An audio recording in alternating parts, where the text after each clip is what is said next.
Good evening, everyone. Good evening Am I sir. audible? आज board की problem है, मतलब वो क्लासरूम में ऑक्युपाइड है, तो आज हम टैब पे डिस्कस करेंगे।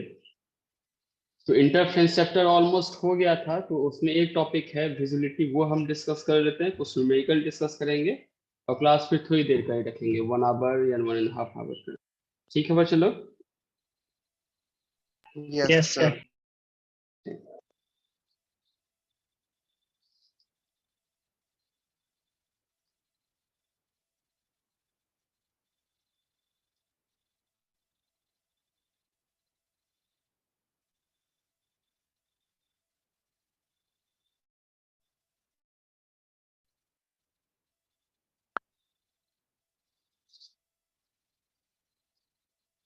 स्क्रीन विजुअल है? Yes sir. से कॉन्सेप्ट होता है visibility.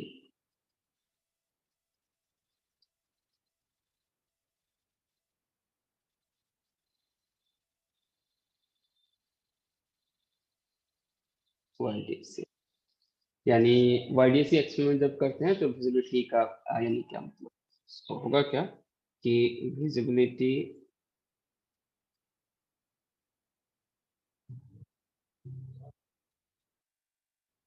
Describe contrast of the interference pattern.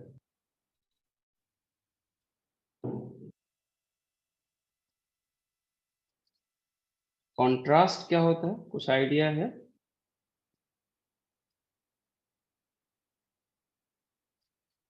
किसी को आइडिया है कंट्रास्ट क्या होता होगा?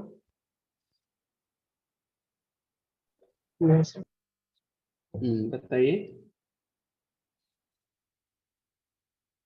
होता क्या है कि जैसे लाइट में हम या इमेज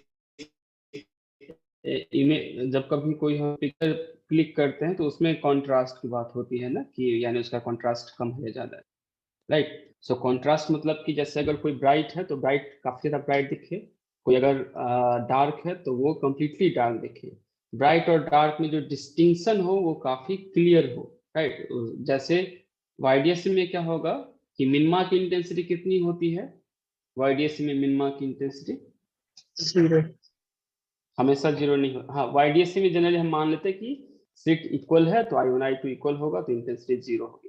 बट होगा क्या कि मिनिमा की इंटेंसिटी हमेशा जीरो नहीं होगी। तो कॉन्ट्रास्ट मतलब क्या कि अगर मिनिमा हो तो कंप्लीटली जीरो है, मैक्सिमा है तो कंप्लीटली ब्राइट है, यानी दोनों के बीच में यानी डिस्टिंक्शन ज्यादा हो। तो कॉन्ट्रास्ट बताता है कि कोई यानी फ्रिंज ना कितना ज्यादा डिस्टिंक्ट है, यानी ब्राइट है यानी ब्राइट और डार्क सेपरेशन। तो इसे हम कहेंगे कि it is a relative difference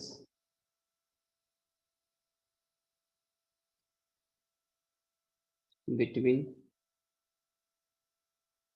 intensity of the maxima and minima. That is visibility का अगर कहा जाए, ये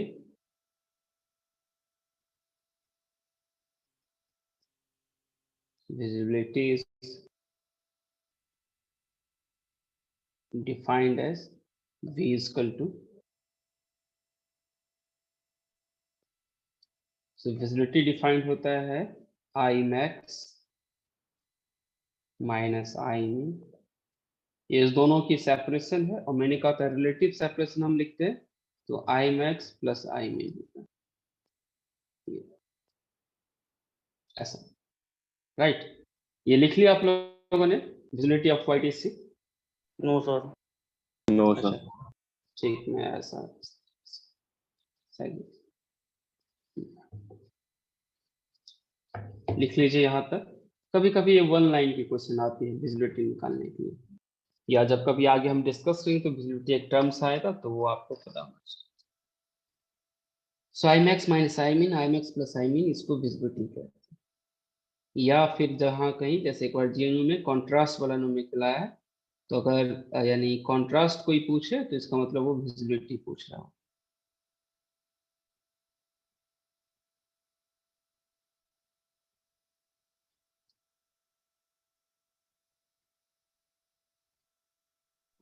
सही, ऊपर वाला टर्म कॉन्ट्रास्ट है ना, विजिबिलिटी में जो न्यूमरेटर में लिखे हैं आई मैक्स माइनस आई मिनिमम, ये कॉन्ट्रास्ट है सिर्फ ना, और पूरा रेशियो विजिबिलिटी। हाँ हाँ, मैंने कहा था सिर्फ डिफरेंस नहीं कहा, रिलेटिव डिफरेंस का। तो आई max minus I mean divide by total intensity, I max plus I mean का। तो कॉन्ट्रास्ट और विजिबिलिटी सेम चीज है। अच्छा, हेलो सर, हमने अभी ज्वाइन दोनों किया है, सेम। पहला पेज है सर। ये हमने आपने हेलो सर, हमने आपने अभी अच्छा, आपने बैच नया ज्वाइन किया है या फिर आपने यानी अभी क्लास नया ज्वाइन अभी ज्वाइन किया? अभी क्लास ज्वाइन किया, 2 दिन पहले बैच ज्वाइन किया था। तो ये अब मतलब 25 मई का क्लास है ना वो। हाँ, तो अभी आपको थोड़ा ना नया चैप्टर से शायद अच्छे से समझ में आना शुरू हो जाएगा। तो अभी तो आप थोड़ा बहुत क्या कीजिए, चुपचाप सुनिए, देखिए। जहाँ कहीं कुछ समझ में आ जाता है तो बहुत अच्छा, अच्छी बात है, वेल एंड गुड। जहाँ नहीं समझ में आता है वहां उसे थोड़ा सा यानी ऑब्जर्व कीजिए, डाउट लिख लीजिए। धीरे धीरे मुझे लगता है जब हम ना नया टॉपिक शुरू करेंगे तो वहां से समझना शुरू हो जाएगा। सर ये आज के क्लास का ठीक, पहला पेज तो है ये। सर क्या करें यहाँ से? सर ये आज के क्लास का पहला पेज है ये। हाँ, ये आज की क्लास का पहला पेज है। वैसे मुझे लगता है ये शायद आपको इजी से समझ में आ जाएगा। तो सर वी ये अभी आप विजिबिलिटी है ना यहाँ पे? क्या कर रहे हेलो हैं? सर, वी विजिबिलिटी है ना यहाँ पे? हाँ हाँ, बताइए। हाँ, वी वी जो है sir. Visibility. Okay sir. Visibility, हाँ ये जो सिंबल है विजिबिलिटी का। सर विजिबिलिटी को ही जनरल वर्ड में कॉन्ट्रास्ट कहते हैं, बट मोर टेक्निकल वर्ड हम विजिबिलिटी और सर आप ये कॉन्ट्रास्ट कह रहे हो कि difference between intensity of maximum and minimum, तो इसका मतलब तो आई मैक्स ये माइनस नहीं आई कह रहा हूँ मिनिमम। सर, ये नहीं कह रहा हूँ सर, मैं ये नहीं कह रहा हूँ। ये पूरा पूरा वर्ड ध्यान दीजिए क्या मैंने लिखा है। Relative difference between intensity of the maximum and minimum. तो जस्ट डिफरेंस नहीं, difference divide by I max plus I min, इसलिए हमने डिफरेंस सिर्फ नहीं कहा, रिलेटिव डिफरेंस का। ठीक, वैसे हो गया कॉन्ट्रास्ट सर। मतलब ना जनरल लूजली टॉकिंग में डिफरेंस ही होता है, बट विजिबिलिटी हम इस तरीके से डिफाइन करते हैं वो टर्म्स की, इस यानी इसका ना यूनिट खत्म हो जाए, ये यूनिटलेस क्वांटिटी बन जाए। सर ये सब टॉपिक्स के शॉर्ट नोट्स बनाते चलेंगे साथ साथ में सर। क्या इस टॉपिक का शॉर्ट नोट्स बनाते चलेंगे सर साथ में। हाँ, आप शॉर्ट नोट्स बना लीजिए, और यानी क्या करते हैं वो, और वो फिर ठीक रहेगा। ये तो काफी छोटा टॉपिक है, ऑलमोस्ट हमने वाईडीएससी कंप्लीट कर लिया। अब आगे आपको जैसे देखो वाईडीएससी में ना सिंपल क्वेश्चन अगर आ जाए तब तो ठीक है, थोड़ा सा टिपिकल होता है तो थोड़ा सा मेहनत करनी पड़ती है, बट अभी तक जैम का रिकॉर्ड है कि वाईडीएससी में बहुत सारे टिपिकल क्वेश्चन नहीं पूछता। ज्यादा क्वेश्चन वो आगे जो अभी बहुत सारे टॉपिक है, थीम हो गया, न्यूटन हो गया, इस सब पे पूछता है वो। ओके, सो सर ठीक है यहाँ। विजिबिलिटी जो है सर विजिबिलिटी जो है सर, वो बॉडी की इंट्रिंसिक प्रॉपर्टी होगी ना, मतलब कि वो सोर्स पे सिर्फ डिपेंडेंट होगा या फिर वो नहीं नहीं, वो डिपेंड करेगा एक्सपेरिमेंटल सेटअप पे। जैसे देखिए आगे हम एक दो हाँ कुछ लिखते हैं तो वहां थोड़ा सा और बेटर हो जाएगा। वही जैसे सर। हम कहेंगे क्या, मैक्सिमम विजिबिलिटी क्या होगी, और मैक्सिमम विजिबिलिटी क्या, आपको क्या लग रहा है किस सिचुएशन में विजिबिलिटी मैक्सिमम हो? तो मैक्सिमम फॉर्म ज्यादा होंगे। SU1 आ जाए, मिनिमम 0 हो जाए। और मैक्सिमम विजिबिलिटी होगा क्या कि अगर जैसे देखो किसी फोटो में ना अच्छा कॉन्ट्रास्ट है, इसका मतलब क्या कि हमारा बाल काफी काले दिखे, ब्लैक टू ब्लैक दिखे, और फेस काफी गोरा दिखे ना। खराब कॉन्ट्रास्ट होगा फोटो में तो ब्लैक एंड फेस दोनों लगभग यानी हेयर एंड फेस लगभग इकट्ठा जैसा दिखना शुरू होगा। तो बेटर कॉन्ट्रास्ट कब होगा कि काले चीज को और ज्यादा काला बना दिया जाए, गोरी चीज को और ज्यादा गोरा बना दिया जाए। तो यहाँ क्या होगा, मैक्सिमम विजिबिलिटी कब होगी, जब आपका यानी मिनिमम इंटेंसिटी जो है, यानी मिनिमा की इंटेंसिटी, मैक्सिमा तो जो कुछ है ही, मिनिमा की इंटेंसिटी क्या हो, बिल्कुल जीरो। जब बिल्कुल जीरो होगा तो इसका मतलब क्या होगा, मिनिमा जहां भी होगा वहां पूरा घना अंधेरा छाया रहेगा बच्चे लोग। Yes sir. हम्म तो मैक्सिमम विजिबिलिटी होगी जब डार्क, बिल्कुल परफेक्ट डार्क हो, तो फिर होगा क्या कि डार्क ब्राइट की चीज बेटर से देख पाएगी। For maximum visibility I mean zero. I mean अगर जीरो हो तो मुझे बताइए वी की वैल्यू क्या होगी। 1। 1। तो होगा क्या, विजिबिलिटी की वैल्यू मैक्सिमम 1 होगी, सो दैट इज जीरो से ग्रेटर देन होती है विजिबिलिटी, जीरो कभी नहीं हो सकता, और इससे ग्रेटर और 1 होती है, यानी और ये 1 के इक्वल हो सकता है या लेस देन हो सकता है। विजिबिलिटी की रेंज इसके बीच लाइज करेगी, 0 से लेके 0 to 1। यहाँ तक सबको समझ में आ गया बच्चे लोग। Yes sir. Yes sir. अब यहाँ पे देखिए यानी कुछ numerical, find the visibility of YDSC experiment if one slit is twice wider than the other। आपको विजिबिलिटी कैलकुलेट करना है जब एक स्लिट दूसरे से ट्वाइस वाइडर हो। जैसे इसका मतलब ये देखिए कि अगर एक स्लिट को ऐसा और दूसरा स्लिट अगर हमने ट्वाइस वाइडर का, यानी इसकी वैल्यू अगर W है और इसकी वैल्यू 2W है, तो मुझे बताइए विजिबिलिटी क्या होगा YDC। एक का विड्थ W, दूसरे का 2W। तो आपको कैलकुलेट क्या करना पड़ेगा, विजिबिलिटी के लिए आपको कैलकुलेट करना पड़ेगा V, और आपको कैलकुलेट करना होगा आई मैक्स माइनस आई मीन, और फिर आपको कैलकुलेट करना पड़ेगा आई मैक्स प्लस आई मीन। ये मुझे बताइए कि अगर ये स्लिट है S1, ये स्लिट है S2, अगर S1 से इंटेंसिटी आई नॉट निकल रहा है या आई नॉट निकल रहा है, तो S2 से कितना इंटेंसिटी निकलेगा। 2I0। 4I0। होगा क्या कि जनरल क्या होता है, यानी in general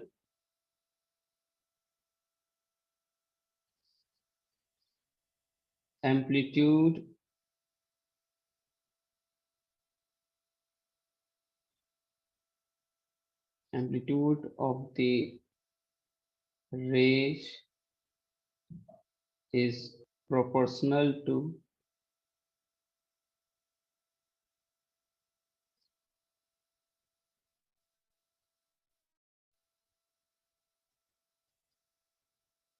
the slit width, that is amplitude E naught proportional to width।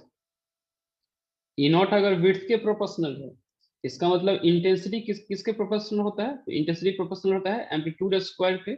इसका मतलब क्या होगा, विड्थ स्क्वायर पे। तो अगर हम ऐसा कहते हैं, let I1 is equal to alpha W square is equal to I naught है, तो I2 इजकल टू कितना हो जाएगा, तो I2 is equal to alpha 2W square, तो ये फिर कितना हो जाएगा 4 अल्फा W स्क्वायर। अगर अल्फा W स्क्वायर को I1 कोई कहता है तो 4 अल्फा W स्क्वायर को क्या कहेगा, ये 4I0, इसलिए I2 की जो वैल्यू होगी वो 4I0 हो जाएगा। I1 I0, I2 जो होगा वो 4I0 हो जाएगा।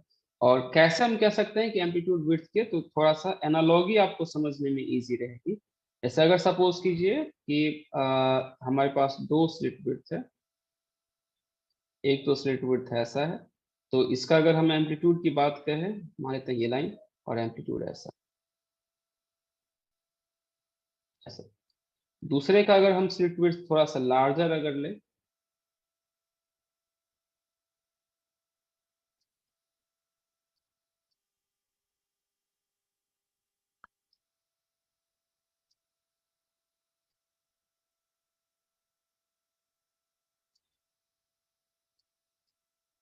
जैसे ये, और ये, इसकी विड्थ W लेते हैं, इसकी विड्थ लेते हैं,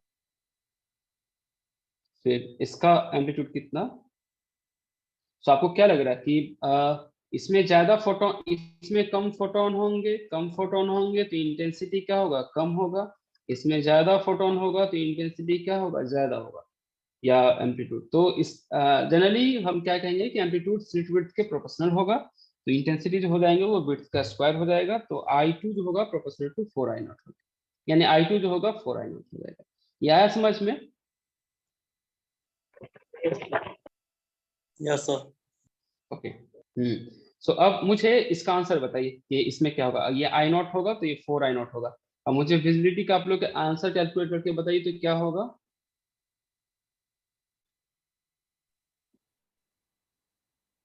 आई मैक्स की वैल्यू कितना? 3/5। ठीक है। सो आई मैक्स कितना हो जाएगा, तो हो जाएगा ये यानी 4I0, या फॉर्मूला हमारा क्या था आई मैक्स का, तो आई मैक्स का फॉर्मूला था हमारा यानी I1 प्लस √I2 और इसका स्क्वायर। और यहाँ पे आई मैक्स की वैल्यू कितने आ जाएगी, तो 4I0 और प्लस √I0 और इसका स्क्वायर, तो कितना हो जाएगा 2 + 1 3, तो ये हो जाएगा 9I। ऐसा। सिमिलरली आई मीन का क्या होगा वैल्यू बच्चे लोग, आई मीन का, तो 4I0 माइनस I0 इसका स्क्वायर, सो जस्ट I0 हो जाएगा। और फिर आप ये फॉर्मूला यूज कीजिए विजिबिलिटी का, तो विजिबिलिटी अभी आपका आ जाएगा कितना, तो ये 9I0 माइनस I0 फिर 9I0 प्लस I0, तो ये हो जाएंगे यानी 8/10, दैट इज 0.8। तो 0.8 अगर ऐसा हो तो विजिबिलिटी 0.1 होगी, 0.8 होगा। विजिबिलिटी अब निकाल लेंगे आप लोग। ठीक। अब ना असाइनमेंट का हम कुछ क्वेश्चन डिस्कस कर लेते हैं।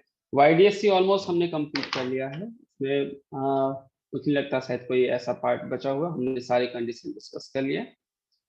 कुछ असाइनमेंट क्वेश्चन देखिए सर, एक बार स्लाइड दिखा दीजिए। इसमें मुझे पहला से बताना शुरू कीजिए। अच्छा सर आप कहाँ अभी, मतलब आप तो डाउट डिस्कशन के बारे में बता ही रहे थे, हम लोग तो सॉल्व अभी नहीं किए सर। Yes sir. अभी नहीं किए सर। आप क्या करें बोले थे डाउट? आज आप हम बोले थे ट्राई नहीं किए। लॉयड्स मिरर पढ़ाने को, अभी आप मतलब बोले नहीं थे कि मतलब ट्राई ऐसा करना है।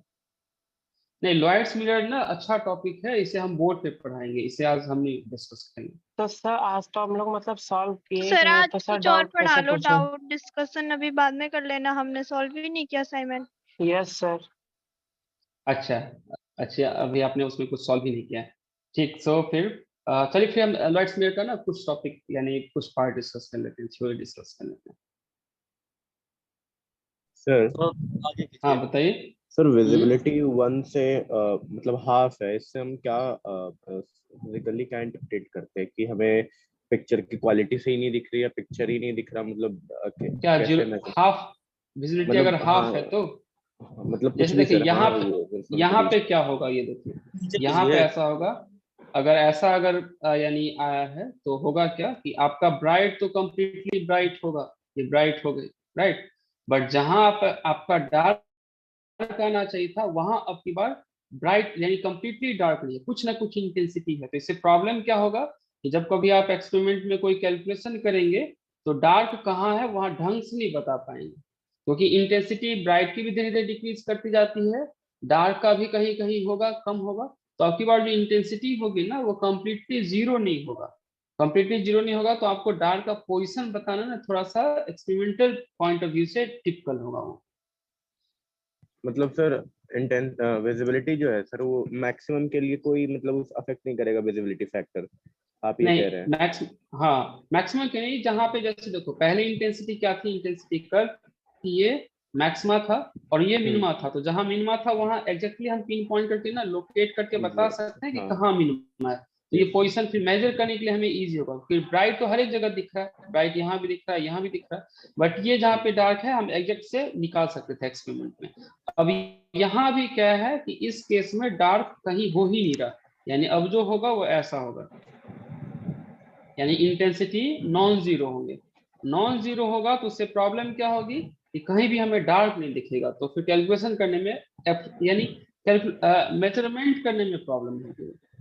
सर तो ये जो मैक्सिमा आ रहा है इस केस में उसको हम मैक्सिमा ही बोलेंगे ना, क्योंकि सर मतलब सर हाँ। मैक्सिमम मिनिमम डिफाइन नहीं कर सकते या फिर मतलब कर भी सकते हैं ऐसा क्यों? नहीं, मैक्सिमम मिनिमम हम डिफाइन कर लेते हैं, मैक्सिमम भी है मिनिमम भी है। मिनिमम मतलब कम से कम इंटेंसिटी, तो उस पॉइंट पे उस पूरे स्क्रीन में कम से कम इंटेंसिटी जो होगी वो हम आराम से फाइंड आउट कर सकते हैं। तो मिनिमा का जो मतलब एरर आ रहा है हमारा, तो वो फिक्स होगा सर, मतलब कि सब जगह पे सेम ही टाइप का मिनिमा फॉर्म होगा या फिर कहीं पे कहीं ज्यादा मिनिमम है, कहीं जीरो है, कहीं पे कुछ मिनिमम है, ऐसा कुछ? हर एक जगह सेम ही होगा, सेम मिनिमम होगा। सर तो हम ये सिर्फ मिनिमा से रिलेट कर सकते हैं क्या विजिबिलिटी को? हाँ, डिफरेंसेस कि कितना यानी दोनों में कम डिफरेंस है, ज्यादा डिफरेंसेस। ओके, सो ये हो गया वाइडेसी। हाँ बताइए। कल आप ना क्लास में एक रेडियस, एंगुलर रेडियस का क्वेश्चन दिए थे रिंग का, वो हुआ नहीं सर। एंगुलर पोजीशन अच्छा, हाँ बहुत अच्छा आपने याद दिलाया। वो हो गया सबको क्या? सर आंसर फर्स्ट राइट के लिए theta equal to cos inverse 1/4 आ रहा है सर, और थर्ड ब्राइट के लिए theta equal to cos inverse 3/4 और थर्ड डार्क के लिए कॉस इनवर्स 5/8। अच्छा देखिए, ये हमारा S1, ये हमारा S2, दोनों के बीच कितना मैंने डिस्टेंस कहा था? 4 लैम्डा, है ना? Yes sir. 4 लैम्डा कहा था ना। अच्छा, सेंटर पे क्या बनेगा बच्चे लोग? क्या मैंने कहा था सेंटर पे? ब्राइट। और मान लेते हैं कि फिर से नेट सेंटर की बात करते हैं कि यहाँ पे क्या होगा। फर्स्ट ब्राइट की हमने पूछा था ना, फर्स्ट ब्राइट का, और मान लेते हैं कि ये हमारा डार्क है ऐसा। अच्छा, डार्क तो पहले ही बनेगा, सॉरी।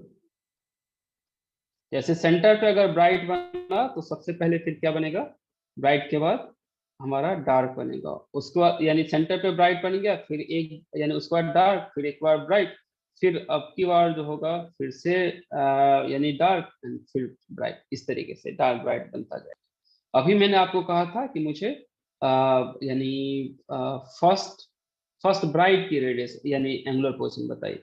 तो मान लेते हैं कि फर्स्ट ब्राइट अभी ये है, राइट? तो इसका मैंने कहा था आपको कि थीटा बताइए क्या, ऐसा। ओके, सो अब देखिए कि इस दोनों के बीच यानी जैसे पाथ डिफरेंस की अगर हम बात करेंगे तो एक रेज यहाँ ऐसा जाएगा, फिर एक रेज ये यहाँ ऐसा जाएगा, फिर दोनों के बीच पाथ डिफरेंस अगर हम ये थीटा लेते हैं तो पाथ डिफरेंस कितना आएगा बच्चे लोग इस दोनों के बीच? पाथ डिफरेंस बताइए। cos theta. So path difference d cos theta, d cos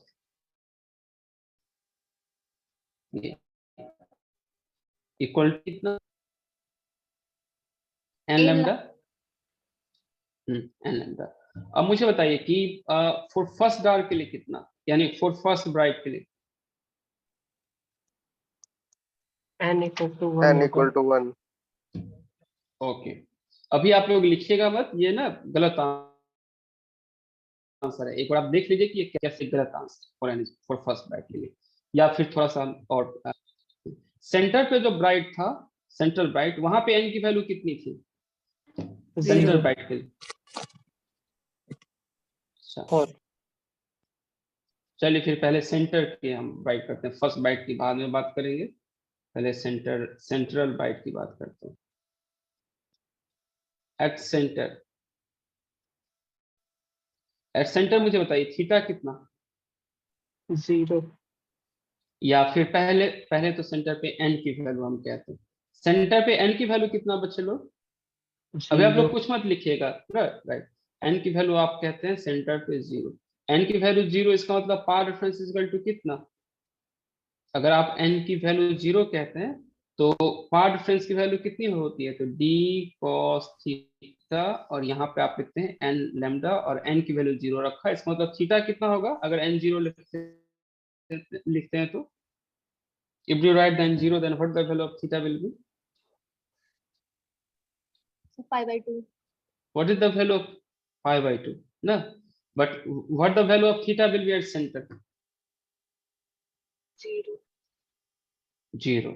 So at the center, that means that is the wrong. No, you are saying that theta is 90, but exactly at the center theta is 0. So something you have said the value of n is wrong. What we can say at the center, what we know exactly, theta is 0, that we can say confirmly. There's no doubt about this, that the theta will be 0, non-zero. At the center theta is 0, everyone? Yes. So if theta is 0, that means the cos theta, cos 0 plus 1. So path will be, do you know, the path will be maximum at this point when the cos will be plus 1. So path will be maximum. And that will be the d, and d is equal to and wait. And what the d is? It is the 4 lambda, because the cos max is 1, and 4 lambda will be equal to, we have to equate it is the n lambda, right? So what the value of n is? 4. No, 4th order maximum. So That is at the center you will get the 4th order. At the center n is equal to 4th. Fine. I hope all of you have understood that the center and the value of n will be 4, not the 0. Yes, sir. Yes, sir. Now for the first dark we leave it. For the first bright, what do you think the value of n will be? For the first bright, for this. For the first bright, what do you think the value of n will be? For this reason. Anyone else? For the first bright, value of n will be?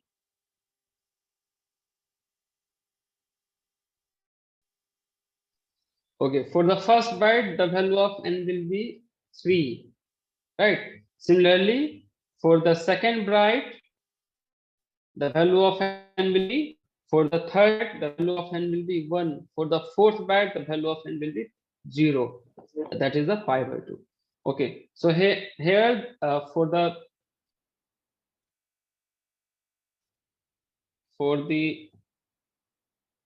third bright, so sorry, for the first bright,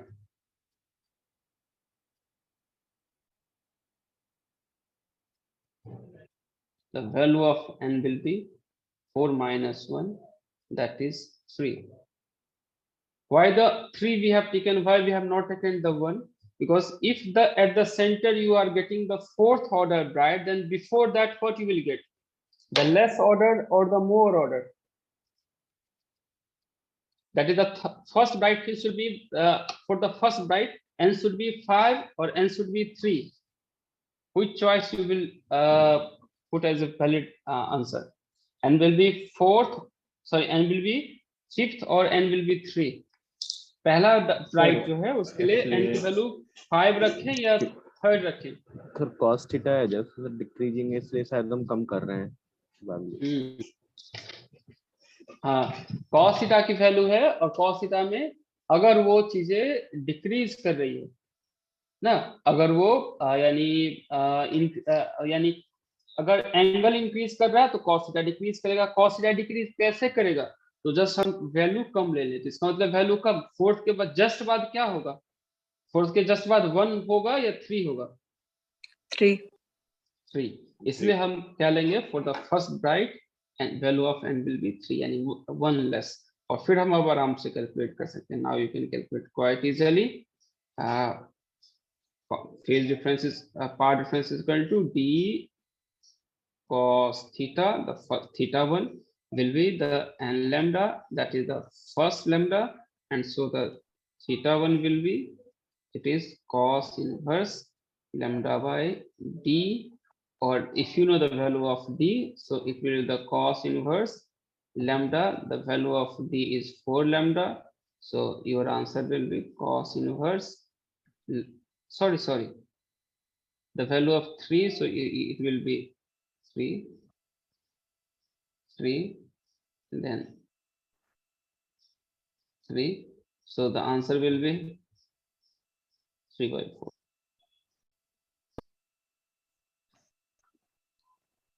Similarly,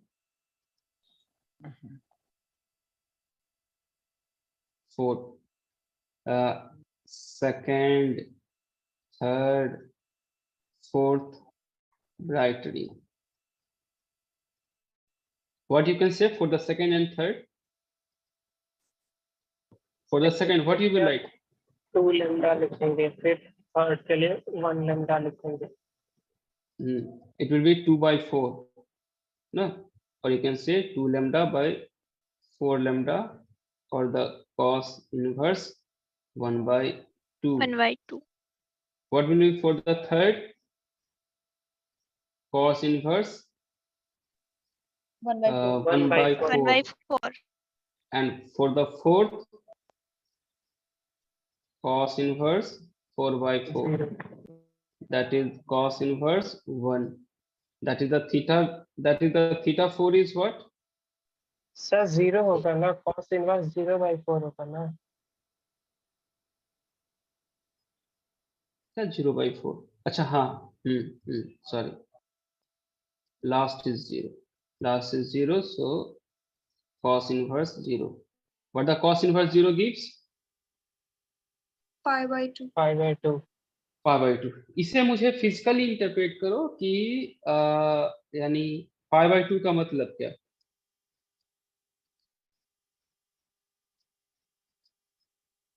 जैसे यहाँ पे देखो, अगर मैं ऐसा कहता हूँ that is at theta π/2, at theta π/2, मुझे बताओ कि पार डिफरेंस कितना होगा थीटा π/2? 0. पैरेलल हो जाएंगे 0 ना. इसका मतलब क्या होगा कि पार डिफरेंस होंगे 0. इसका मतलब क्या होगा, डायग्राम में देखो या फिर यहाँ मैं दोबारा ड्रॉ करना. इसका मतलब कि ये अगर सोर्स है, ये सोर्स है, और अगर हम यहाँ यानी स्क्रीन की बात करें, यहाँ पे, तो होगा क्या कि यहाँ धीरे धीरे एंगल क्या होता जाएगा, बढ़ता जाएगा ना. अगर हम एंगल की बात करें तो धीरे धीरे बढ़ता जा रहा है, राइट. लास्ट में 5/2 पे कितना हो जाएगा एंगल, या 5/2 रेज कैसे हो जाएंगे, पैरेलल हो जाएंगे ना 5/2 पे. और अगर पैरेलल हो जाएगा तो दोनों में पार डिफरेंस कितना होगा? 0. हाँ, तो इसलिए क्या हो रहा है, जैसे देखो यहाँ इस पॉइंट पे पार डिफरेंस कितना था, 4 लैम्डा, जो इस दोनों के बीच था, इस दोनों के बीच 4 लैम्डा. और यहाँ पे थीटा कितना है, तो थीटा 0 डिग्री है. और जब कभी हम थीटा 90 की बात करें, यहाँ पे थीटा 90 डिग्री है, और फिर पार डिफरेंस कितना है, 0. That is rays parallel. इसका मतलब जब हम ऊपर मूव करेंगे तो पार डिफरेंस घटेगा या बढ़ेगा? जैसे इफ घटेगा. if we move upward, right, so theta increases, and if theta increases, that gives the cos theta decreases, and that gives the path difference decreases, and that gives the order. इसलिए n की value क्या होते जाएंगे, order की value decrease. इसलिए यहाँ पे order कितना था, यहाँ पे 4th ऑर्डर था, और फिर यहाँ पे फाइनल ऑर्डर कितना हो जाएगा, तो 0 ऑर्डर हो जाएंगे ना. इसका मतलब काउंटिंग कैसे होगी, 4 3 2 1 ऐसा करके. आया सबको समझ में? Yes sir. एक बार थोड़ा सा ऊपर कर देंगे.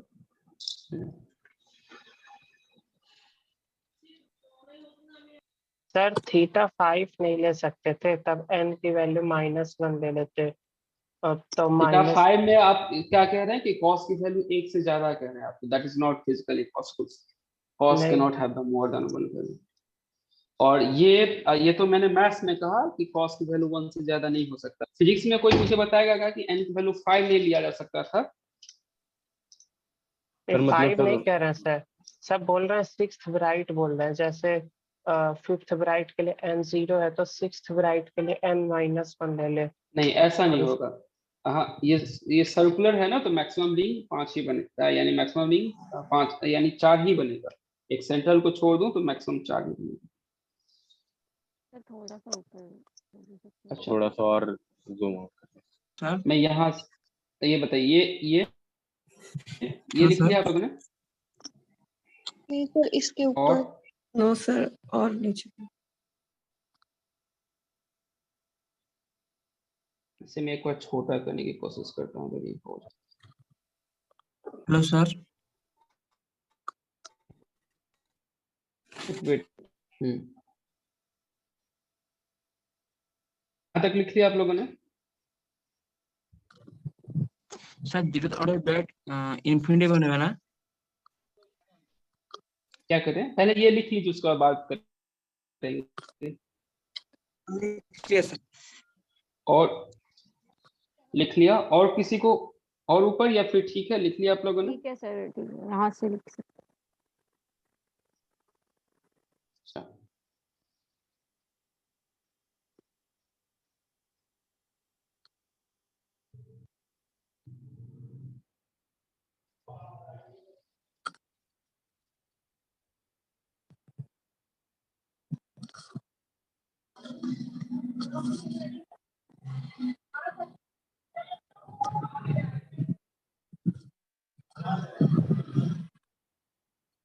आप अगर लिख ले तो फिर मुझे बताइए।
ये हो गया बच्चे लोग?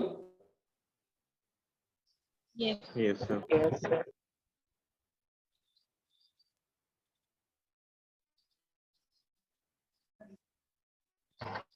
अच्छा, क्वेश्चन आप स्टार है इसमें, शायद वो मैंने नहीं करवाया था। एक बार मैं बताता हूँ आपके जैसे दो, किसी को डाउट है? डिस्कस किया था उसमें,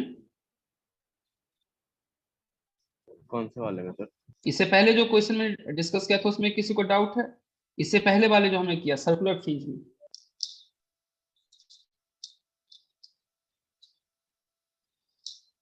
अभी जो हमने डिस्कस किया इसमें किसी को डाउट बचा या हो गया? क्योंकि यही चीज ना माइकलसन में रिपीट होगी, तो अगर माइकलसन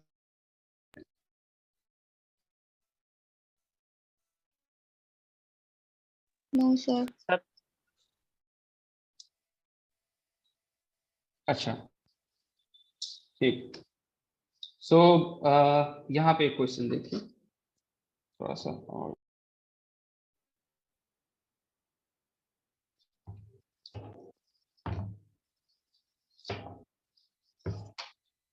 ये अजय घटक के बुक का क्वेश्चन ऐसा, सर हमको लग रहा है और आपकी आवाज ये बहुत है। ज्यादा रुक रही है सर, मतलब आ नहीं रही आवाज आपकी। और किसी को दिक्कत है आवाज के साथ? Yes sir. Yes sir, yes sir, yes sir, आवाज नहीं आ रही है सर। काफी कम आवाज आ रही है क्या?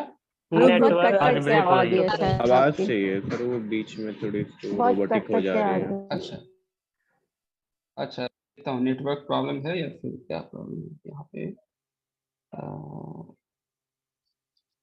ओके, ये ठीक है या फिर ब्लूटूथ उस डिवाइस में प्रॉब्लम है।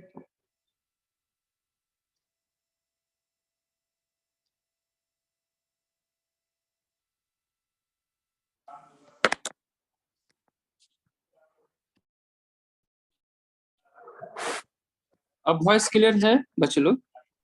हाँ Yes, अब sir, not अच्छी है। यस सर, आप यस सर अब सही अभी है। अब ठीक है क्या? अभी तो ठीक? कुछ प्रॉब्लम होगी तो हम लोग ठीक। इन्फॉर्म कर देंगे दोबारा। हाँ हाँ, सर है तो सर लग रहा है सर इशू इसमें भी है। ठीक है, मान हो गई। तब तो मुझे क्या फिर हो गई है नेटवर्क की सर। प्रॉब्लम। अच्छा, फिर तो ना problem. Will adjust sir, continue कर लेते हैं अपन। ओके, या ठीक है, देखते हैं। ओके सो देखिए, ये बस दो क्वेश्चन और हम डिस्कस कर लेते हैं, एक ये स्टार वाली और एक और मेरे ख्याल में आता वो। ओके सो ए और बी दो स्टार में सोच रहा हूँ कि लॉयड्स मिरर ना हम बोर्ड पे करें, क्योंकि वो थोड़ा सा यानी कॉन्सेप्ट इजी है बट उसमें सिचुएशन थोड़े अलग अलग बनते, तो वो हम कल कर लेंगे नेक्स्ट क्लास में। इस पे न्यूमेरिकल कर लेते हैं। देखिए, दो स्टार है और एक स्टार से रेज ऐसे जा रहा है। हम ऐसे माने कि एक ऐसा स्टार है जो इस तरीके से रेज जा रहा है, और अगर उससे कोई नीचा वाला स्टार हो या थोड़ा सा हटके है, आपको क्या लग रहा है कि वहां से भी रेज ऐसा ही जाएगा या थोड़ा सा डिफरेंट तरीके से जाएगा? दोनों के रेज में क्या प्रॉब्लम होगी? जैसे मान लीजिए स्टार ए से रेज कैसा जाएगा? पैरेलल जाएगा या यानी स्फेरिकल जाएगा? स्फेरिकल पैरेलल जाने चाहिए अगर बहुत पैरेलल दूर पे है जाएगा। स्टार है तो पैरेलल जाएगा। अब अगर सपोज कीजिए कि हमने कोई बी स्टार रखा, उसे थोड़ा सा नीचे, यहाँ से रेज कैसा जाएगा? यहाँ से भी पैरेलल जाएगा? सर ऑलमोस्ट पैरेलल ही जाना चाहिए क्योंकि स्टार है सर, तो हम ये भी पैरेलल जाएगा ना, बट रेज क्या होगा? नॉर्मली इंसिडेंस होगा या ऑब्लिकली इंसिडेंस होगा? ए का नॉर्मल इंसिडेंस होगा, बी का ऑब्लिक इंसिडेंस। हाँ, सो मान लेते हैं कि इसका स्टार बी का ऐसा इंसिडेंस हो रहा है, ब्लैक वाला तो उसका है, और बी का यानी इस तरीके से इंसिडेंस हो रहा है ऐसा। आया सबको समझ में बचा सिचुएशन क्या है ना? हम दो स्टार यूज कर रहे हैं YDSC के लिए, एक स्टार ए और एक स्टार बी। ठीक, अब होगा क्या कि मान लेते हैं कि जो ऑब्लिक इंसिडेंस हो रहा है उसका इंसिडेंस एंगल थीटा आई है।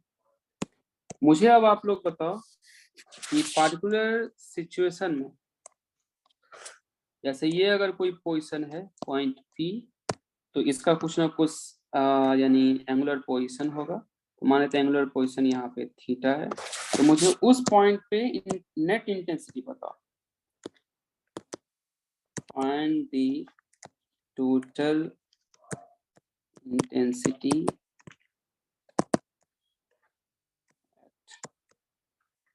Any point P the screen. आप एज्यूम कीजिए कि स्लिट आइडेंटिकल है, assume that slits are identical। अगर आइडेंटिकल होगा इसका मतलब इंटेंसिटी क्या होगा बच्चों लोग? Same he. That is I1 is equal to I2 is equal to I0।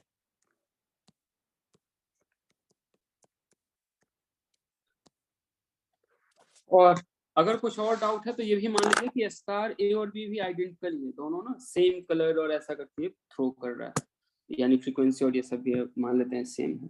अब मुझे बताइए आप लोग, फ्रीक्वेंसी तो डिफरेंट माना भी जा सकता है। पहले मुझे बताइए कि यानी A B obviously different star है, ए रेज पैरेलल थ्रो कर रहा है, बी भी पैरेलल थ्रो कर रहा है, बट बी का कुछ एंगल के साथ जा रहा है।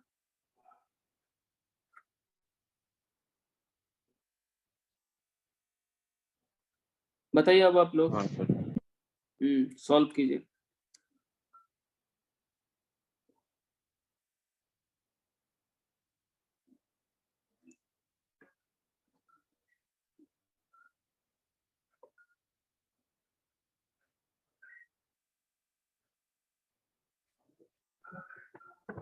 थोड़ा स्लाइड ऊपर नहीं ऊपर मतलब वैसा ऊपर जूम आउट मत। ऐसा वाला ऊपर, यानी अब समझ में आप ये ठीक है, आप ठीक है, आप ठीक है, ये नीचे वाला देखना है।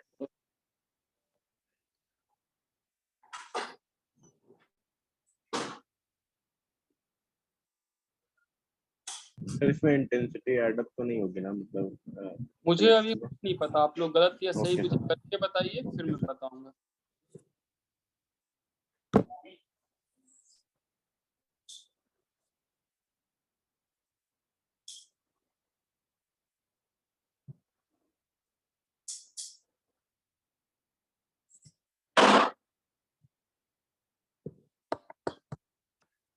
या मैं बताऊं, ये आप लोग कहिए।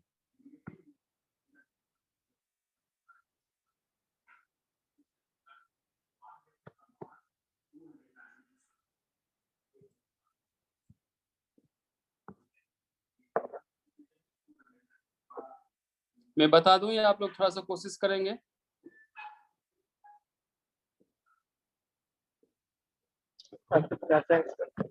अच्छा ठीक।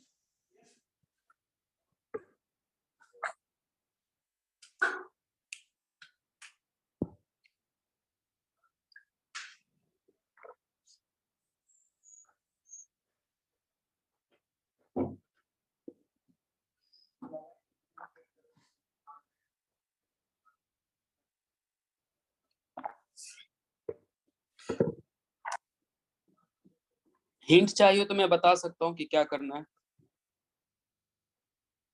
यस सर, हिंट दे दो।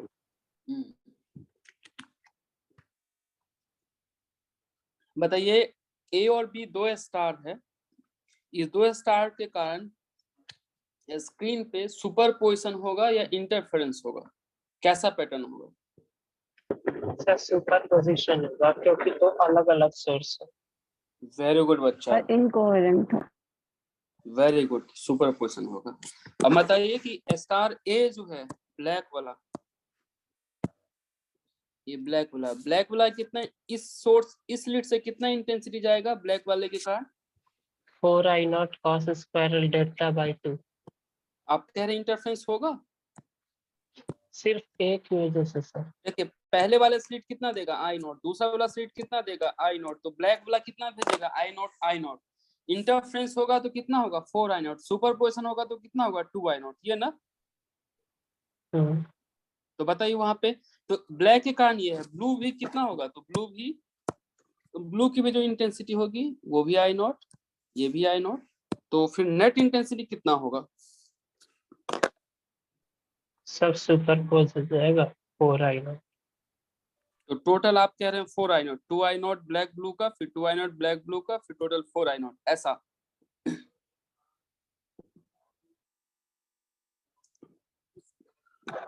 ओके मुझे बताइए कि ए अगर बी को छोड़ दिया जाए तो इकलौता ए का इंटरफेरेंस होगा या सुपरपोजिशन होगा? इकलौता ए का इंटरफेरेंस होगा। ऐसे होगा ए का इंटरफेरेंस, आपको लग रहा है कि स्प्लिट आप करवा देंगे वेव फ्रंट का, ए का लाइट जाएगा फिर स्प्लिट होकर इंटरफेरेंस होगा, क्योंकि ए अपने आप में भी इनकोहेरेंट ही होता है।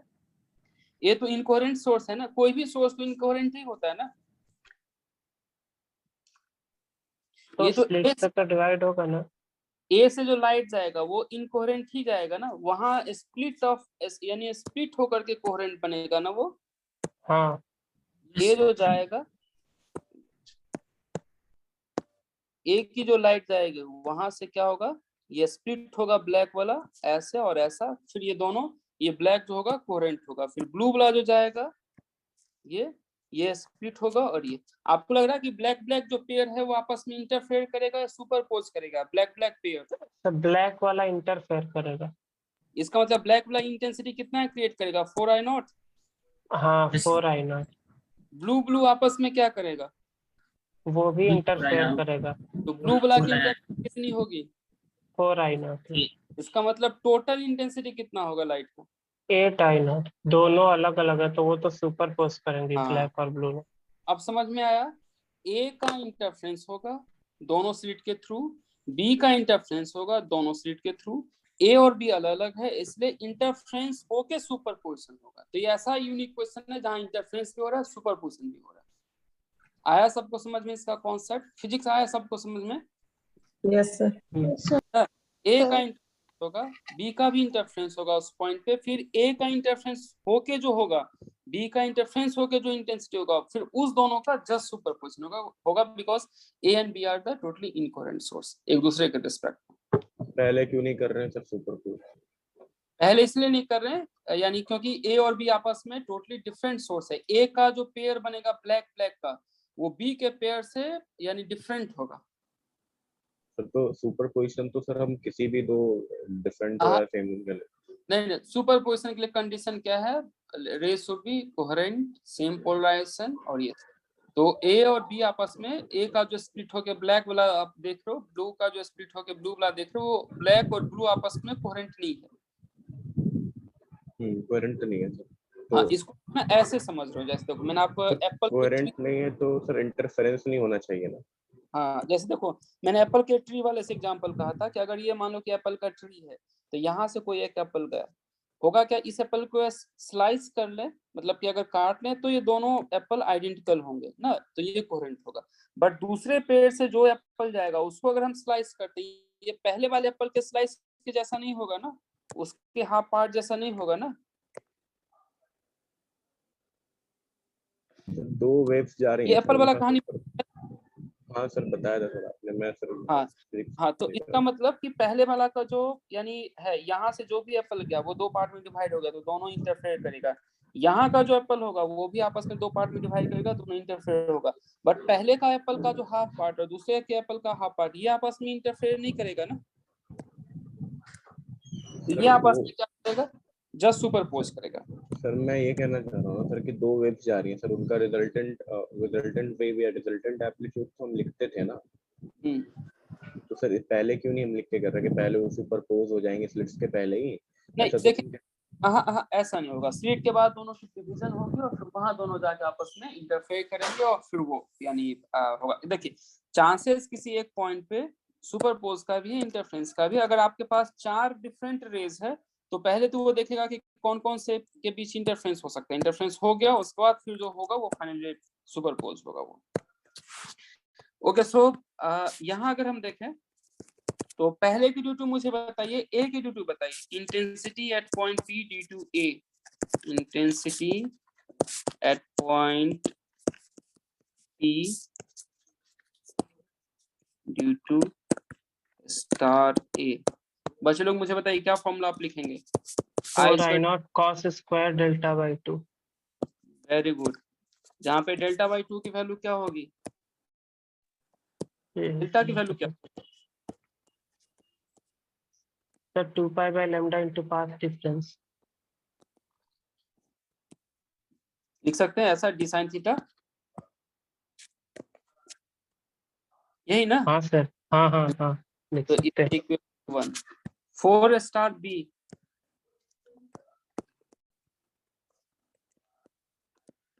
स्टार बी के लिए मुझे बताइए आई बी का फॉर्मूला, इंटेंसिटी का फॉर्मूला क्या लिखेंगे? इंटेंसिटी तो वही रहेगी, बस डेल्टा बदलेगा।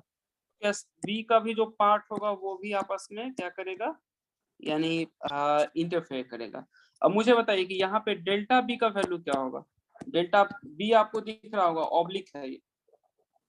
Sir 2 pi lambda D sine theta minus D sine theta I. Very good. यहाँ पे क्या होगा? 2 पाई लैम्डा और पाथ की वैल्यू क्या होगी?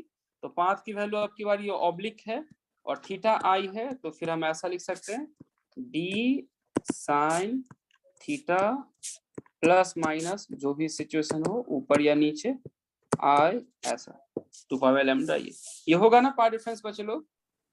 Yes sir. ये अब देखो कि ए का आपस में पेयर में इंटरफेयर हुआ, इसलिए इंटेंसिटी ए की ड्यू टू आई ए से हम दे सकते हैं। बी का आपस में इंटरफेयर है, इसलिए इंटेंसिटी यानी आई बी के दे सकते हैं। अब नेट इंटेंसिटी क्या होगा वहां पे? आई ए प्लस आई बी, क्योंकि उस दोनों का सुपरपोज होगा।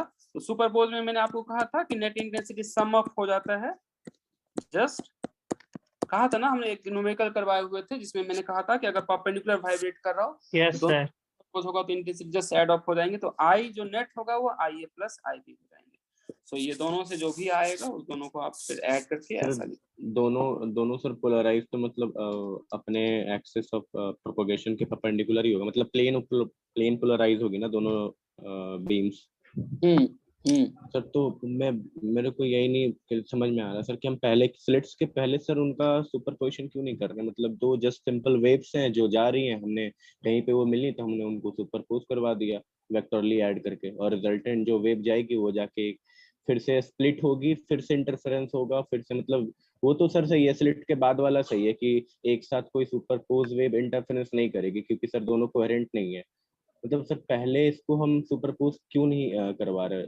इवन दो इसका कोई मतलब यूज नहीं है यहाँ पे सर, बट ये ऐसे क्यों नहीं होगा कि पहले सुपरपोज क्यों नहीं होगा? सुपरपोजिशन तो होना चाहिए सर, वेव कहीं पे भी जा रही हो। अच्छा, मुझे बताइए कि किसी और को सेम डाउट है, क्योंकि तो थोड़ी सी लेंथी डिस्कशन होगी तो फिर हम थोड़ा सा यानी किसी और को डाउट होगा तो हम कर लेंगे, अदरवाइज नहीं तो फिर हम नेक्स्ट न्यूमेरिकल पे मूव करेंगे क्योंकि थोड़ा सा लेंथी डिस्कशन होगा। ये बात भी है सर, डाउट तो है ये भी। अच्छा देखिए, अभी जो क्वेश्चन है वहां से यानी ये इंडिकेट हो रहा है कि अभी शायद सुपरपोजिशन हमने ढंग से समझा नहीं है कि क्या होता है। जैसे देखो कि अगर मान लेते हैं सुपरपोजिशन है कैसा, जैसे एक लाइट, यानी इसे ना धागे से समझते हैं कि एक जब हम धागा कहते हैं, थ्रेड कहते हैं, उसमें एक ही रेशा होता है या मल्टीपल रेशा होता है? मल्टीपल। पहले रस्सी की बात करते हैं कि जब कभी है ना हमने ऐसे रस्सी लिया है, कोई ऐसा मान लो कि ये मोटा रस्सी लिया ऐसा, ठीक, इसमें आपको लग रहा है कि पतले पतले धागे होंगे, होगा ना पतला पतला धागा? Yes sir.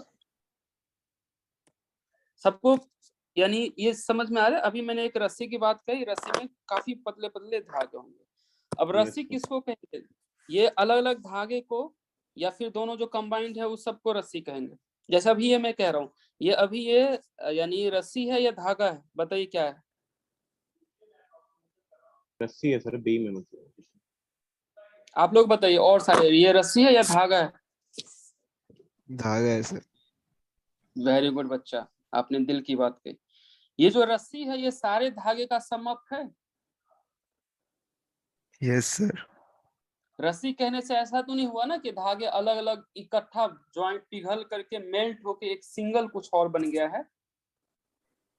रस्सी और धागा क्या कह रहे हैं सर आप? ऐसा रस्सी में कीजिए जिसमें हमने 5 कलर के धागे डाल रखे और फिर उसको ऐसे मरोड़ के हमने फिर एक रस्सी बनाई है। तो ये जब हमने उसे इकट्ठा मरोड़ दिया, सारा कलर चेंज होकर के, सारा क्या स्ट्रेंथ चेंज होकर एक बन गया या अभी भी अलग अलग ही? अभी भी अलग अलग ही बच्चे लोग। ये जो यस सर। हाँ, अब ये जो अलग अलग है इसको हम रस्सी कहें या धागा कहें? दोनों में कोई मिस्टेक है क्या? सर रस्सी तो मतलब कंबाइंड हो जाएगी ना, वो धागा मतलब सिंगल स्ट्रैंड। हाँ, लेकिन दोनों अगर इकट्ठा तो हम कहेंगे ना कि इसमें 10 धागे हैं। ये भी तो कह सकते हैं कि इसमें 10 धागे हैं, और ये भी कह सकते हैं कि एक रस्सी है। दोनों में कौन झूठ बोल रहा है या दोनों सही बोल रहे हैं? दोनों सही है सर। यही चीज ये सुपरपोजिशन होता है। अब समझ में आया सुपरपोजिशन क्या होता है? जैसे देखो, यहाँ से एक स्टार था और एक स्टार का ना ऐसा कलर गया, ऐसा धागा गया, ठीक। फिर यहाँ पे दूसरा स्टार, दूसरे से फिर ये ऐसे धागे गए ना। अब आप अगर किसे कह रहे हो कि सर सुपरपोजिशन करवा दो, सुपरपोजिशन मतलब ये यानी सुपरपोजिशन मतलब कि अब आप ऐसा कोई इमेजिनेशन करो, ऐसा रस्सी जो इस दोनों से बना हुआ हो। अब इसको सुपरपोज कह के भी और अलग अलग कह के भी हमें कोई नुकसान है अगर मैं कहता हूँ ये अलग अलग धागे हैं या मैं कह रहा हूँ कि अभी रस्सी है? ये नहीं सर, सेम ही है ना। तो ये वही हो रहा है, ये वही हो रहा है सर। ए से जो जा रहा है बी से जा रहा है, पहले अगर आप इसे करवाते हैं ना तो पहले सुपरपोजिशन करवा दीजिए, कोई फर्क नहीं पड़ रहा, अभी भी तो वो अलग अलग ही है ना। हाँ सर, इंटरफेरेंस के बाद भी तो सर अलग ही होंगे ना वो तो। अब इंटरफेरेंस में क्या होता है वो मैं कह रहा हूँ। अचानक से जो पहले वाला धागा था वो ना मान लो प्लास्टिक के अलग अलग कलर से, पहला वाला जो धागा था वो प्लास्टिक का अलग अलग कलर था, किसी ने उसे क्या किया, काफी हीट दिया, हीट होने के बाद फिर क्या हो जाएगी, वो सारे मेल्ट हो जाएंगे। अब आपको लग रहा है कि मेल्ट होने के बाद अगर छोड़ दूं तो एक नया कलर बनेगा और ये सारा का सारा एक सिंगल धागा कुछ बन जाएगा, मल्टीपल कलर या कोई एक सिंगल धागा बन जाएगा, ऐसा आप समझ सकते हैं। इमेजिनेशन हो रहा है कि अगर इसमें मैं इसे हीट अप कर दूं और ये मान लीजिए अलग अलग प्लास्टिक का धागा था, हीट अप होने के बाद ये सिंगल एक ही बन जाएगा, अब एक रस्सी बन जाएगी, इसमें अलग अलग कंपोनेंट नहीं होंगे, ये सर एक धागा मोटा सा बन जाएगा। हाँ, अब तो अलग अलग धागे नहीं रहेंगे इसमें मेल्ट हो जाने के बाद। ये इंटरफेरेंस है सर। इंटरफेरेंस में सर तो यही हो रहा है ना कि वहां पे जाके वो एक पैटर्न बना रहे, बस इंटेंसिटी जो पहले प्लेन पोलराइज थी अब जाके वहां वो नहीं हो रहा है। इंटरफेरेंस में ऐसा हो रहा है कि जैसे अगर मान लो एक ऐसा गया, ठीक, और ये ऐसा गया, अब ये आपस में ज्वाइंट हो जाएंगे और कोई नया चीज बनेगा जो पहले से हटके था। बट ये कोहेरेंट के लिए ही होता है ना, मतलब दो कोहेरेंट ही जाके इंटरफेरेंस। हाँ, तो इसलिए तो इसके बाद इंटरफेरेंस हो रहा है ना, तो यानी ये जो दो अलग अलग ब्लैक गए ना वो इस पॉइंट पे क्या होंगे वो उस पॉइंट पे डिपेंड करेगा, वो उस पॉइंट का फेज डिफरेंस क्या है वो होगा। तो ये दोनों ऑलमोस्ट ऐसा होगा कि अब ना नया बन के एक नई एम्पलीट्यूड होगी, नया फेज होगा, ये सब होगा, कलर चेंज भी हो सकता है, डिफरेंट भी हो सकता है, ऐसा होगा। सुपरपोज होता तब फिर क्या होता, दोनों की जस्ट पहले जो इंटेंसिटी थी बाद में जो इंटेंसिटी, दोनों का जस्ट सम होगा। जैसे देखो सुपरपोजिशन मतलब मैंने क्या कहा कि अगर यानी इसमें वेट, सुपरपोजिशन का मतलब क्या कि अभी ये जो एक दो धागा है और ऐसा मैं कहता हूं कि इस धागे का मास था 1 ग्राम और दूसरे धागे का मास था 1 ग्राम, सुपरपोजिशन होगा तो नेट मास कितना आप कहेंगे? इसका मतलब इस रस्सी की मास कितनी होगी तो 2 ग्राम। हाँ, तो डायरेक्ट 2 ग्राम। लेकिन अब देखिए कि इंटरफेरेंस होगा तो क्या होगा, एक ऐसा 1 ग्राम का रस्सी, दूसरा 1 ग्राम का रस्सी, इंटरफेरेंस होगा तो क्या आप कहेंगे, ये 0 ग्राम भी हो सकता है, ये 1 ग्राम भी हो सकता है, ये 2 ग्राम भी हो सकता है, इस दोनों के बीच कुछ भी वैल्यू होगा। अब आपको लग रहा है कि ये संभव एक नई चीज बन गई है, राइट? तो ऐसा होता है। अब आप उसको और ना बेटर डिटेल से सोचिए, जितना सोचेंगे चीजें उतनी ज्यादा क्लियर होगी। सर मतलब हम ये समझ रहे हैं सर कि इंटरफेरेंस होने के बाद सर पूरी की पूरी लाइट की क्वालिटी चेंज हो सकती है, मतलब अगर यहाँ से ब्लू लाइट हमने इंसिडेंट कराई है स्लिट से, तो वहाँ पे जाके हमें रेड भी मिल सकती है, कुछ भी मिल सकता है, उसकी फ्रीक्वेंसी भी चेंज हो जाएगी। फ्रीक्वेंसी तब चेंज होगी जब ओमेगा 1 ओमेगा यानी omega is not equal to omega 2, दोनों लाइट की फ्रीक्वेंसी अगर डिफरेंट है तो नई फ्रीक्वेंसी आ जाएगी, दोनों लाइट की फ्रीक्वेंसी सेम है तब तो कोहेरेंट की बात कर रहे हैं सर हम, मतलब कि कोहेरेंट की लाइट अगर जाती है वहाँ पे, जैसे ब्लू लाइट गई और इंटरफेरेंस के बाद हमें कोई जरूरी नहीं कि वहाँ पे ब्लू पैटर्न्स ही देखने को मिलेंगे, या फिर ब्लू में ही हमें डार्क मतलब लाइक सेम कलर का जाएगा तो कलर सेम रहेगा, बस स्ट्रेंथ की कम और ज्यादा हो जाएंगे। हाँ, कलर रहेगा। ये ऐसा है कि चावल के साथ चावल मिक्स करेंगे तो आपको दाल नहीं मिलेगा। अगर मान लीजिए चावल और चावल आपस में 1 ग्राम राइस और 1 ग्राम राइस सुपरपोज कर रहा है तो 2 ग्राम राइस मिलेगी। 1 ग्राम राइस और 1 ग्राम राइस आपस में इंटरफेरेंस कर रहा है तो आपको 0 ग्राम भी राइस मिलेगा, यानी दोनों राइस गायब हो जाएंगे। 1 ग्राम भी राइस मिल सकता है ऐसा, तो राइस तो सेम रहेगा, अमाउंट इससे कम ज्यादा हो जाएगा। ये है डिफरेंस। तो मतलब स्लिट्स के पहले वाला जो हम सुपरपोजिशन लेंगे और सर जो इंटरफेरेंस के बाद सुपरपोजिशन लेंगे सर, वो डिफरेंट कैसे होगा सर? वो डिफरेंट होगा क्या कि इंटरफेरेंस की फिनोमेना होगी। जैसे देखते हैं कि अगर ये दो राइस था, ये हमने 1 ग्राम कहा और फिर ये 1 ग्राम कहा, दूसरा दो राइस जो थे ये 2 ग्राम, अगर जस्ट आप सुपरपोज करते हैं तो टोटल मास कितना होगा, तो 1 1 2 जब 4 यानी 6 ग्राम होगा, जस्ट सुपरपोजिशन होगा। लेकिन अगर आप इस दोनों के बीच इंटरफेयर करवा दें, मान लेते हैं कि इसका मास यानी इसका जो होगा यानी 0, ये दोनों के बीच इंटरफेरेंस करा दे, ये भी 0, तो यहाँ ऐसा भी हो सकता है कि स्क्रीन पे यानी 0 लाइट मिले, 0 और 0 का सुपरपोजिशन कर दिए तो 0 होगा, बट सिंपली सुपरपोजिशन से 0 कभी नहीं हो सकता था। ठीक है, इसे आप बैठ के सोचिए, राइट? इंटरफेरेंस है, बहुत डेप्थ की है, क्वांटम मैकेनिक्स जब कभी आप कोई भी बुक देखिए, क्वांटम मैकेनिक्स का पहला टॉपिक इंटरफेरेंस होता है।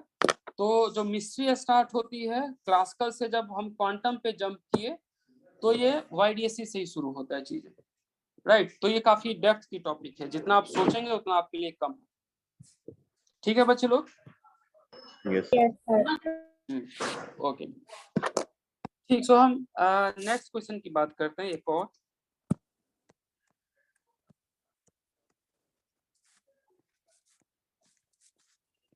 ये क्वेश्चन हो गया क्या?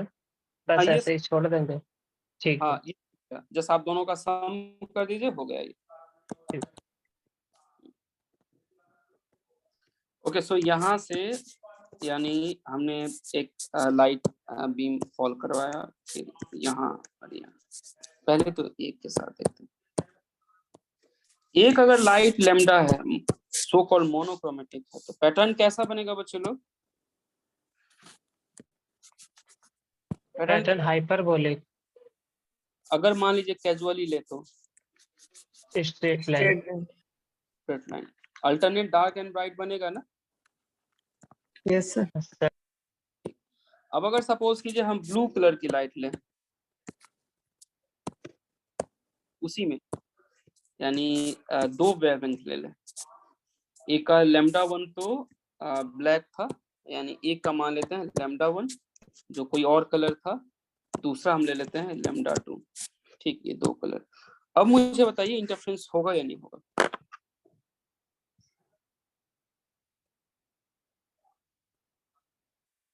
सेम सिचुएशन पहले वाला ही होगा ना? वेरी गुड बच्चा, बहुत जल्दी आपने इंटरफेरेंस होगा लेकिन इंटेंसिटी चेंज हो जाएगी सर। λ1 का जो दो पेयर बनेगा उसके बीच इंटरफेरेंस होगा? सर उसके बीच उनके बीच नहीं होगा सर, उनके बीच तो λ1 के बीच में। λ1 के बीच तो होगा ना सर? हाँ सर। हाँ, सो λ1 और λ1 का जो यानी पेयर होगा, यानी ये ब्लैक और ये ब्लैक आपस में इंटरफेयर करेगा, फिर ये ब्लू और ये ब्लू आपस में इंटरफेयर करेगा। ठीक, तो फिर क्या होगा? सेंटर पे और फिर ऐसे ब्लू कलर की डार्क एंड ब्राइट बनेंगे, होंगे ना ब्लू कलर की dark and bright? Yes sir. ठीक, तो पैटर्न क्या होगा? अकेला ब्लैक हो तो ब्लैक कलर की डार्क एंड ब्राइट, अकेला ब्लू हो तो ब्लू कलर की डार्क एंड ब्राइट, दोनों हो तो आप लोग कह रहे हैं ब्लैक की डार्क एंड ब्राइट और ब्लू कलर, यानी दोनों जो अलग अलग कलर है दोनों की डार्क एंड ब्राइट। ठीक, बट एक्सपेरिमेंट क्या शो करता है कि कुछ दूर के बाद राइट, और हम ये भी मान लेते हैं कि λ1 रफली इक्वल टू λ2 है, यानी अगर कहा जाए तो लगभग दोनों को सेम कलर दिखेगा, बस थोड़ी सी डिफरेंस होगी। तो कुछ दूर के बाद फिर क्या होता है कि लगातार ब्राइट दिखता है, यानी disappear of fringe.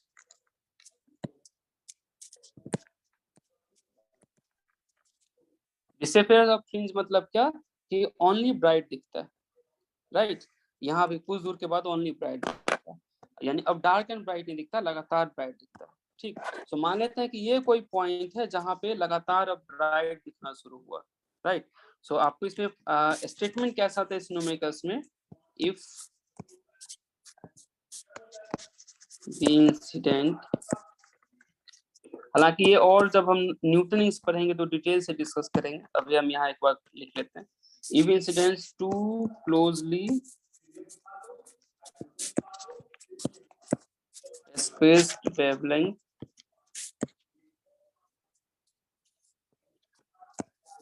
λ1 λ2 on the YDSC fringe pattern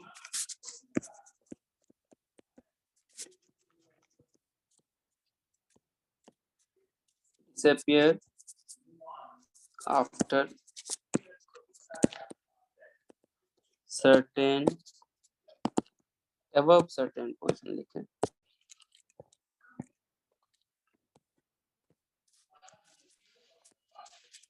above certain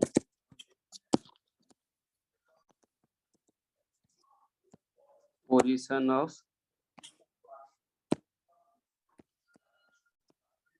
fringe। आपको फाइंड क्या करना है, find first order at which fringe will disappear.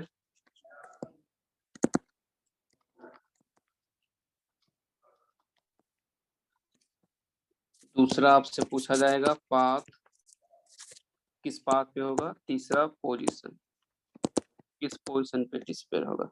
Position दोनों theta and Y and angular और लीनियर। अभी तो मुझे लगता है पहले क्वेश्चन ही समझ में। एक और चीज कैलकुलेशन पर्पस के लिए आप ये यूज कर लीजिए, use lambda 1 5 8 90 angstrom, lambda 2 5 8 9 6 angstrom, D की वैल्यू 1 mm, कैपिटल डी की वैल्यू 1 मीटर। क्वेश्चन सबको समझ में आया कि मैं क्या कहना चाह रहा हूँ? जब आप दो पाथ जो लिखा है क्या लिखा है, क्या कह रहे हैं आप? पाथ क्या लिखा है सर आपने, मतलब पाथ कब कहाँ फाइंड करना है पाथ डिफरेंस? कॉरस्पॉन्डिंग पाथ जहां पे डिसअपियर हो जाए, कॉरस्पॉन्डिंग पाथ आपको निकालना। ओके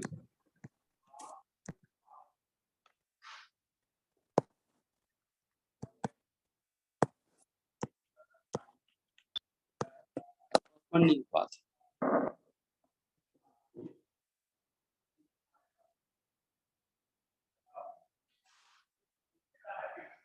फाइव 8 9 क्या है सर ये? 5890 है, 5890 है। वेट,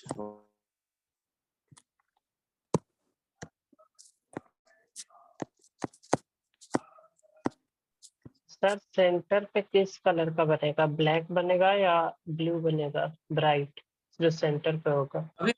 अभी तो लैम्डा 1 लैम्डा 2 ना, जो मैंने वैल्यू दिया है वो येलो कलर का दिखता है, तो ये इसे ना एग्जैक्टली येलो के टर्म्स में बात कीजिए। ये जो मैंने वैल्यू दिया है ये लगभग दोनों, तो होगा तो क्या जो कि ऊपर फिगर बना है वो उसमें पूछ रहे हैं। सेंटर पे दोनों का क्या होगा, दोनों की पाथ डिफरेंस कितनी होगी सेंटर पे? 0 होगी। 0 होगी। दोनों की अगर 0 होगी इसका मतलब फिर क्या होगा, दोनों का मैक्सिमम, दोनों का ब्राइट बनेगा, यानी मिला जुला के कोई और कलर दिखेगा। 1 मीटर ही है ना पाथ डिफरेंस जो नीचे दिया है सर? हाँ 1 mm है, डी 1 mm है और कैपिटल डी 1 मीटर।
जैसे ऊपर फ्रिंज पैटर्न लॉस्ट हुआ है वैसे ही नेगेटिव एक्सिस पे भी, मतलब नीचे भी तो गायब हो जाएगा ना।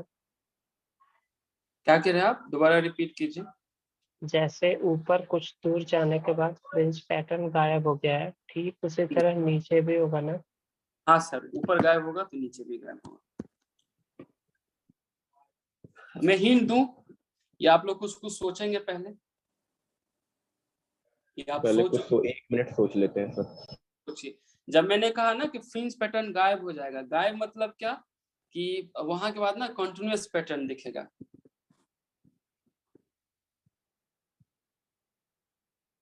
सर इसमें N1 N2 भी मतलब ऑर्डर भी तो डिफरेंट होंगे ना? ऑर्डर सर वहां सेम होगा, क्योंकि अगर पोजीशन सेम है ना, जैसे ये जो कोई पॉइंट होगी तो वहां पे दोनों का ऑर्डर जो होगा वो एक ही ऑर्डर होगा, एक ही ऑर्डर।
ओके सो एक कॉन्सेप्ट यहाँ पे होगा क्या, जहाँ पे डिसअपियर होगा वहां पे क्या होगा। तो ये कॉन्सेप्ट होता है जो आगे भी हम कैरी फॉरवर्ड करेंगे इंटरफेरेंस में, कि if right fringe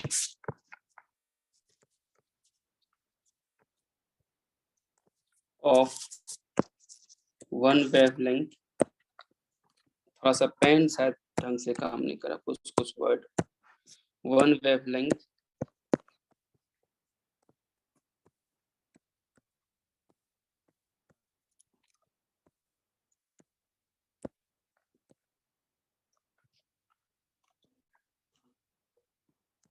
coincide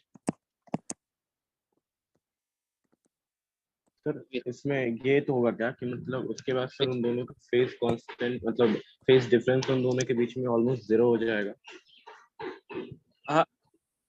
if bright wavelength coincide with dark fringe of other, sir मतलब ये मेरे कहने को उल्टा मैंने बोला कि वहाँ पे मैक्सिमम खाली ब्राइट ही दिखेगी ना सर वहाँ पे। हाँ सर सर तो ब्राइट सिर्फ दिखेगा तो सर वहाँ पे उनके बीच में मतलब वो लाइक उनका फेज डिफरेंस दोनों के बीच में 0 हो जाना चाहिए। अभी मैंने कहा कि if bright fringe of one wavelength coincide with the dark fringe of other, fringe pattern will be lost। जैसे अभी तक क्या बन रहा था कि डार्क एंड ब्राइट बना था, जैसे एक का ब्राइट बना और मान लेते हैं कि वहां पे दूसरे कलर का भी ब्राइट बन रहा है तो ब्राइट दिखा, फिर एक कलर का सपोज कीजिए यहाँ पे डार्क बना, यानी एक कलर का डार्क, फिर दूसरे कलर का भी वहां पे डार्क बना तो डार्क दिखेगा। यानी अगर दोनों कलर का ब्राइट एक जगह बन रहा है और दोनों कलर का डार्क एक जगह बन रहा है तो ब्राइट डार्क की पैटर्न बन रही है ना। यस।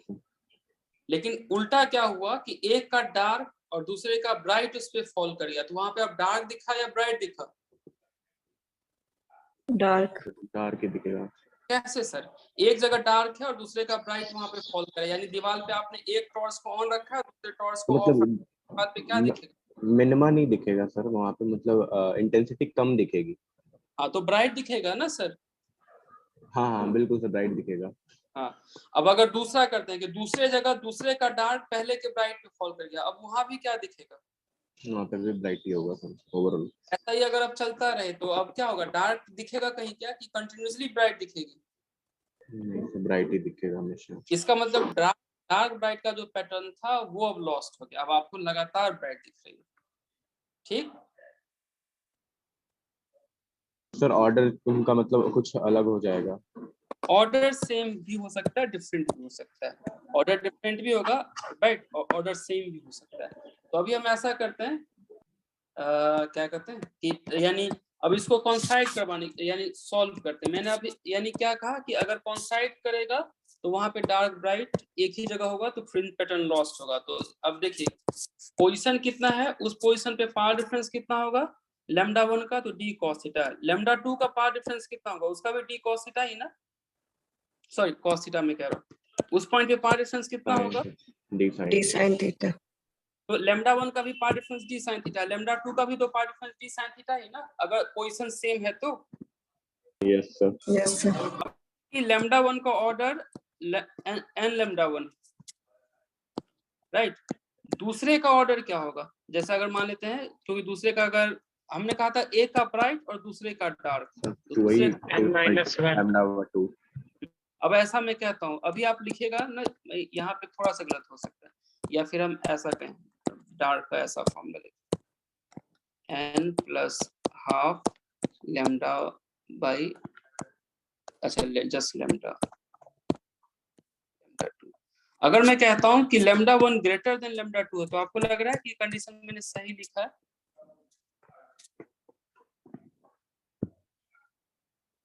क्योंकि ये देखिए यहाँ ये लैम्डा 1 है तो लैम्डा कम है और यानी ये भी कम है, लैम्डा 2 भी ज्यादा है और ये भी ज्यादा है, तो ये भी मैथमेटिकली करेक्ट है क्या, ये दोनों इक्वल हो सकता है क्या? हो सकते हैं सर, लैम्डा 1 लैम्डा 2 ऐसा कुछ ऐसे वैरी करवा सकते हैं। नहीं अभी होगा क्या कि लैम्डा 1 कम है तो ऑर्डर इसका कितना है n, और यहाँ पे लैम्डा 2 ज्यादा है और इसकी वैल्यू भी ज्यादा, तो ये कभी मैथमेटिकली सेटिस्फाई नहीं करेगा। नहीं। हाँ तो होगा क्या, मैथमेटिकली सेटिस्फाई करने के लिए हम ऐसा कह सकते हैं कि ये इसकी ऑर्डर एक कम है अब मैथमेटिकली सेटिस्फाई करेगा, क्योंकि अब ये कितना हो जाएगा n माइनस हाफ लेमडा 2। अब सेटिस्फाई करेगा, लेमडा 1 कम है तो ऑर्डर कम है, यानी लेमडा 1 कम है ऑर्डर n है, लेमडा 2 ज्यादा है तो ऑर्डर n माइनस 2 है, तो थोड़ा अब तो सेटिस्फाई करेगा ना।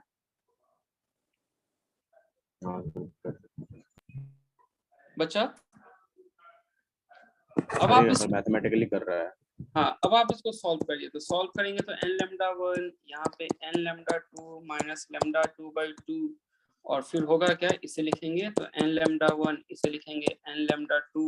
अच्छा, इसको अब हम यानी n के लिए ऑर्डर के मैंने पूछा था, ऑर्डर के लिए सॉल्व कर लेते हैं।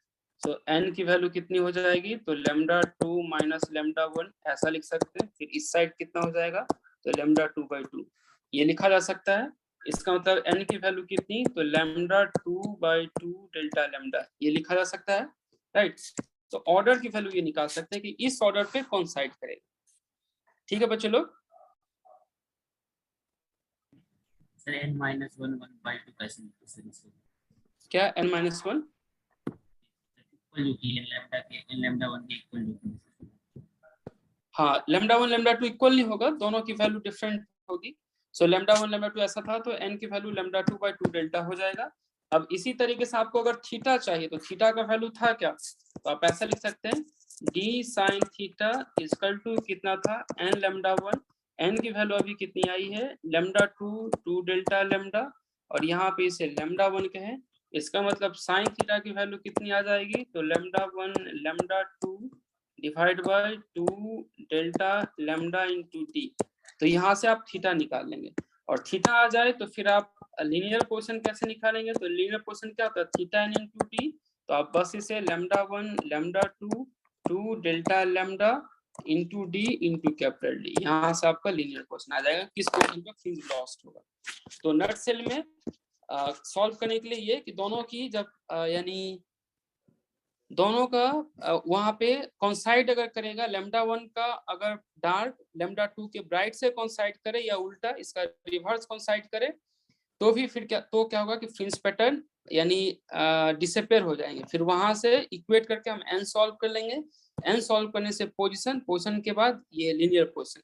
यही चीज हम ना न्यूटन इंग्स में पढ़ेंगे, क्योंकि यहाँ मुझे लगता है हम इसे बोर्ड पे जब करेंगे तो शायद ये ज्यादा बेटर क्लियर हो।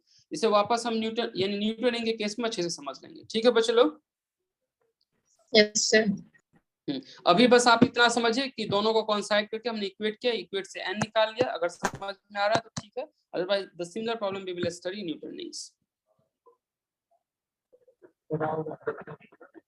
ठीक, सो आज हम इतना ही डिस्कस करते हैं। नेक्स्ट क्लास में फिर हम बोर्ड पे डिस्कस करेंगे नया टॉपिक। और आप लोग एक बार नीचे कर दें।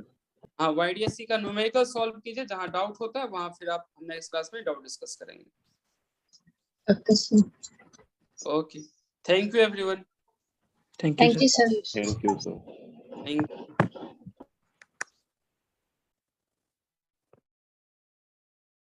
तो क्लास है क्या?